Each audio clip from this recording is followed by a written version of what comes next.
చతుర్దశి మరియు ఏకాదశితో సహా కొన్ని ప్రత్యేకమైన రోజులు మతపరమైన మరియు జ్యోతిష్య శాస్త్ర కోణం నుంచి చాలా ప్రత్యేకమైనవిగా చెప్పబడ్డాయి.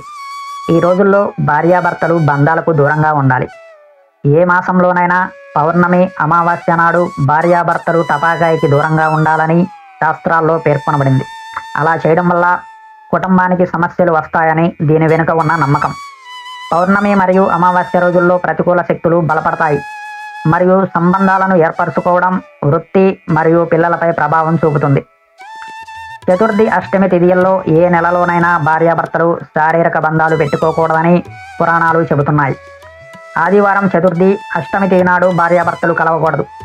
ఇలా చేయడం వల్ల పిల్లలు మరియు కెరియర్పై ప్రతికూల ప్రభావం పడుతుంది మరియు అనేక సమస్యలకు దారితీస్తుంది.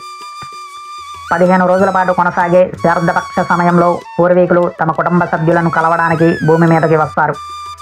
ఈ సమయంలో పూర్వీకుల శాంతి కోసం పూజ, తర్పణము మొదలైనవి జరుగుతూ ఉంటాయి.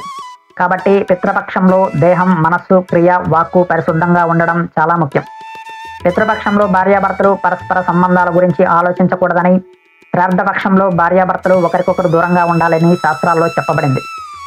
నవరాత్రుల 9 రోజుల్లో అమ్మవారి 9 రూపాలను పూజిస్తారు.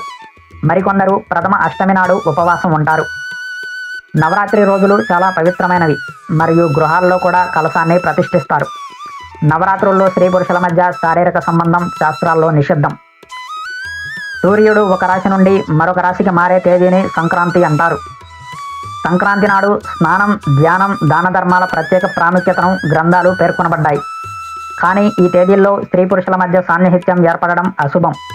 ఇలా చేయడం వల్ల వారి సంబంధాన్ని ప్రతికూలంగా ప్రభావితం చేస్తుంది మరియు వారి జీవితంలో అనేక సమస్యలు ఎదుర్కోవాల్సి వస్తుంది. ఈ తేదీలు కాకుండా ఏ రోజునైనా ఉపవాసం ఉంటారో ఆ రోజు కూడా పవిత్రతను పాటించాలి. నిర్మల హృదయంతో చేసే పూజ మాత్రమే ఫలితమిస్తుంది. ఉపవాసం ఉన్న వ్యక్తి ఉపవాసం రోజున సంపూర్ణ బ్రహ్మచర్యం పాటించాలని శాస్త్రాలు చెబుతున్నాయి.